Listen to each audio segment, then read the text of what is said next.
ఇలాంటి అమ్మాయిని మనసుకు మనసు, జాలికి జాలి. ఏజ్కి ఏజ్.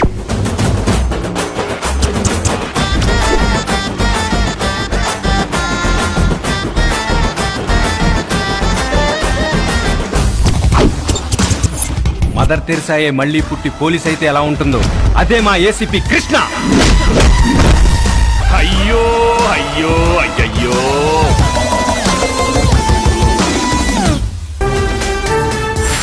అసలేంటే మీ ఆడాళ్ళ గొప్పతనం? రేయ్, కడుపులో బిడ్డ ఆడపిల్ల అని తెలిసి ఉంచాలా ఊడ్చాలా అని ఆలోచిస్తుంటే పుడతామో చస్తామో తెలియని పరిస్థితుల్లో ఎలాగోలా పుట్టేసి పెరిగేసి ఎదిగేస్తున్న టైంలో తను పుట్టింది తన కోసం కాదు, ఎక్కడో పుట్టిన ఏదో కోసం అన్న విషయం తెలిసాక అమ్మ నాన్న కలిసి 1 కిలో లడ్డూలు 1 కిలో చెగోడీలు పెట్టి దున్నపోతు లాంటి ఓ పెళ్లి కొడుకును తీసుకొచ్చి తల దించుకుని పెళ్లిలో కళ్ళు దించుకుని శోభన గదిలో పడుకుంటే గుండెల మీద తాలి బరువు, శరీరం మీద వాడి బరువు మోసి మోసి వాడు వేసిన విత్తనాన్ని